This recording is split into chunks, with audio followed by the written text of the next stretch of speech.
खोसन साहब, आपसे ही प्रोग्राम का आगाज़ करूंगा।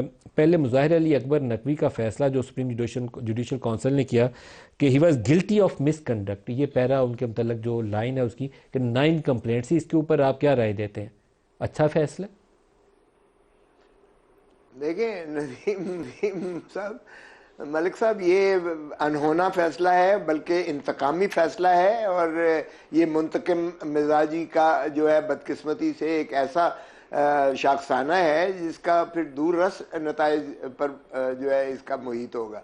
क्यों नहीं फिर बाकियों का करते? बाकी जब जज ने मुस्ताफ़ी हो जाता है, पहले कोई ऐसी नज़ीर नहीं मिलती है कि आगे प्रोसीड किया हो, इसलिए कि वो मिसकॉन्डक्ट होती ही उस के लिए है कि ये जज रहने के लायक नहीं है। जब वो जज न रहा सुप्रीम कोर्ट का, तो फिर आप आगे कैसे उसको चला सकते हैं जब वो जज ही नहीं रहा? ये इसी तरह है जिस तरह एक एमएनए के खिलाफ हो और वो एमएनए अगर वो मुस्ताफ़ी हो जाता है या असेंबली टूट जाती है, तो क्या वो आप करप्ट प्रैक्टिसेस या वो उसको मिसकॉन्डक्ट करके तो उसको निकालने की हद तक उसको उस म्याद जब खत्म हो गई उसकी, तो फिर आप आगे क्या आपने इसको इंतकामी फैसला कहा, जो किसी ने उनसे मुज़ाहिर अली अकबर नकवी से सुप्रीम जुडिशल काउंसिल ने क्यों इंतकाम लेना होगा? मैं आपकी बात से पूरी तरह मुतफिक नहीं हूँ। मेरे ख्याल में अगर मिसकंडक्ट का केस था तो उसके ऊपर फैसला आना चाहिए था। आप फिर आगे भी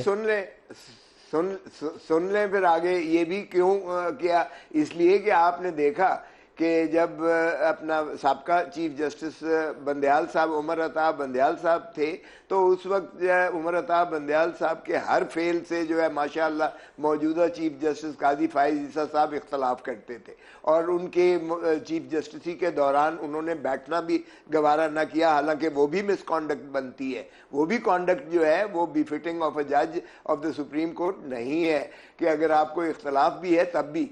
तो और ये कहने लगे कि प्रैक्टिस एंड प्रोसीजर एक्ट का जब तक आप फैसला नहीं करते मैं तब तक बैठूंगा ही नहीं।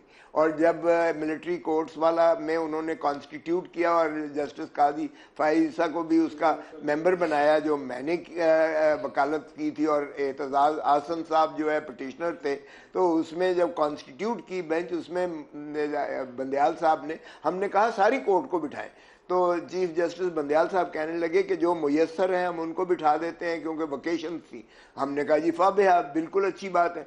तो उसमें जो है मोहतरम काजी फाइज ईसा साहब को भी उन्होंने बिठाया, और सरदार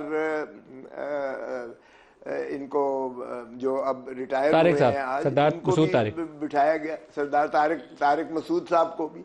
लेकिन जब यूं ही कॉन्स्टिट्यूट हुआ तो काजी साहब खड़े हो गए, इन्होंने कहा मैं तो नहीं बैठता, मैं मानता नहीं। सर ये तो किसी असूल से इख्तिलाफ था ना, करप्शन का एलिगेशन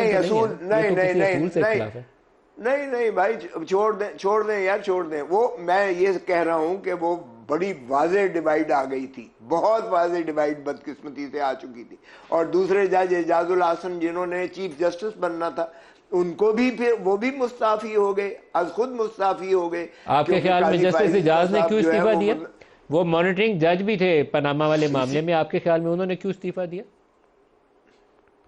इसीलिए कि उनका भी नहीं बनी उनके काजी फाइज ईसा साहब चीफ जस्टिस साहब से। तो सर ना बनी तो काजी फाइज ईसा की भी नहीं थी बनी, उन्होंने इस्तीफा क्यों नहीं दिया?